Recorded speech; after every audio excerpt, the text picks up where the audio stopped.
গ্রাম বাংলার প্রাকৃতিক সৌন্দর্য ভরা ভরপুর দেখতে পাচ্ছেন। এই যে অবস্থা,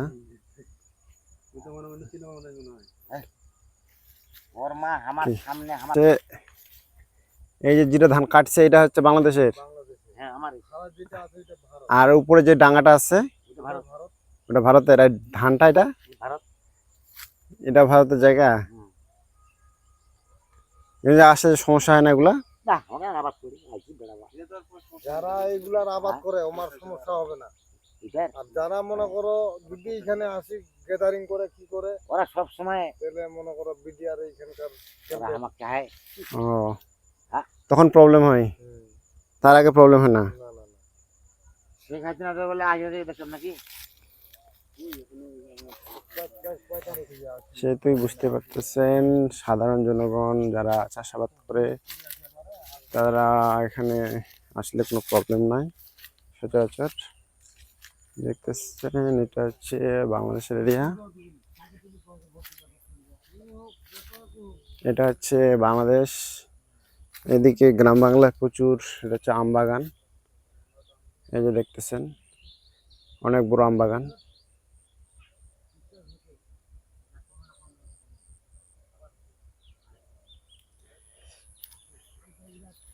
গ্রাম বাংলার কৃষক শেষ বোডাক হোক আর শেষ প্রান্ত হোক, বাড়ির আঙিনা হোক আর যেথায় হোক, কোনো জমি বা জায়গা ফেলে রাখতে চায় না। তারা যে কোনোভাবে হোক চাষাবাদ করার চেষ্টা করে। এই যে আমি এখানে চলে আসছি, এটা হচ্ছে একটা জিনিস দেখাই আপনাদের, মজার জিনিস। এই যে দেখতেছেন এই জায়গাটা, এই যে জায়গাটা আছে, এই যে টমেটো ক্ষেত, এই যে টমেটো ক্ষেতের এই যে দেখতেছেন, এই টমেটো ক্ষেতটা হচ্ছে বাংলাদেশ।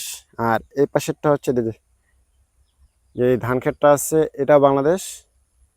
আর উপরে যেটা আছে এই যে সবুজ সমারোহ দেখতে পাচ্ছেন, এটা ইন্ডিয়ার। তাহলে বুঝতে পারতেছেন বাংলাদেশের কৃষক কত পরিশ্রমী, যে শেষ বর্ডারে যেটা আছে সেটা জায়গাও পর্যন্ত তারা ফেলে রাখে না।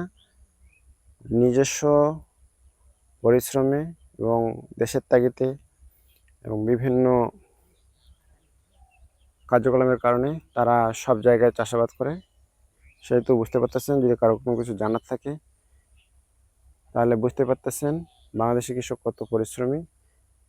যদি পরিশ্রমী না হতো তাহলে এই যে জায়গাটা আছে এটা পড়ে থাকতো। এই যে সামনে যে জায়গাটা আছে এটা আছে, এই যে যেগুলো আসছে এগুলো হচ্ছে ইন্ডিয়ান লোক, ওরা চাষাবাদের জন্য আসছে। সেহেতু এখানে ছাড়াও আরো বিভিন্ন জায়গা আছে দেখতেছেন।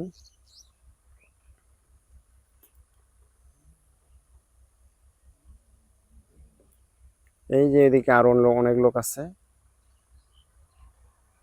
এই যে এক ভদ্রমহিলা ঘাস কাটার জন্য আসছে পাশ থেকে একটা নির্দিষ্ট টাইম নিয়ে।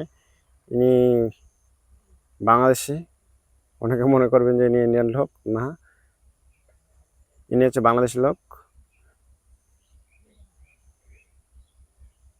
ইনি ঘাস কাটার জন্য বাংলাদেশ থেকে পেশে গেছে, তবে কোনো ধরনের সমস্যা হয় না।